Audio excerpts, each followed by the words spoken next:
Sitting and pining over somebody that doesn't want you is like such a waste of time. I disagree. I really, really disagree with this. I think that sitting and pining over someone who doesn't want you is not just not a waste of time. I think it's one of the most valuable experiences that you'll ever look back on. I understand that it hurts, right? Don't wallow, don't spiral, don't make your whole life about this one moment. You absolutely need to be healthy. But the actual experience of wanting something you can't have, that ache is beautiful. And learning to deal with that healthily as a human being is so important. It's one of the purest human experiences you'll ever touch. We have a really weird thing about sadness in that we treat it much like poison. I understand it in the moment, right? We want to rush out of it and shake it off. But sadness and longing and yearning, they don't ultimately hurt you. They're uncomfortable, but they're not causing scars in the way that you think they are. The scar is already there. Whatever it was that set this motion off, that's already in you now. If you can find the patience to sit with the feeling after the scar, maybe even learn to love it, I don't know, I find that it shapes you and that it opens you up in the future. I've talked about this before, but there are these brief moments in life where you are like a walking, living poem. And I like looking back on those moments, even the ones that hurt, because the truth is, you need to be in a poem as often as you can be. Most of the time we're living in our stories, right? We're living for plot points and milestones, and we're just sort of churning through from birth to death, essentially. But you get these really lovely windows where you're not in the plot anymore and you're in the poem. Some people get bigger ones, some people get smaller ones. It's always a privilege.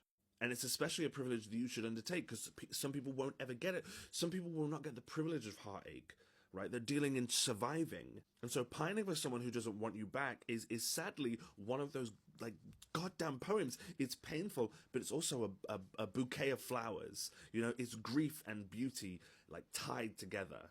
And that kind of sadness doesn't just happen with love, right? It's the same ache you feel when you leave your hometown, right? A place that you might love for the last time, or when you realize a friend that you've had with you forever is now gone. Those aches all mark you. And they remind you that you were here and that you were paying attention to the world. The thing about that sadness is that it's a really useful tool of reminding you of a period of your life where you were really alive. Alive to feeling, alive to the world. Every little thing felt so much sharper. I promise you that feeling does not stay with you forever. I know. I'm 34 years old. I remember it. I don't get that ache anymore.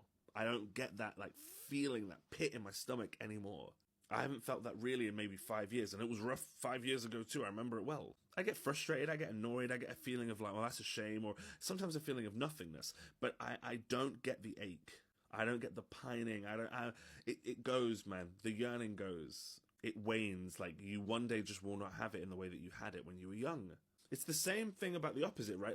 Here on social media, first time I hit 1 million views. Oh my God, what an incredible experience. Now I hit it 7 times last month.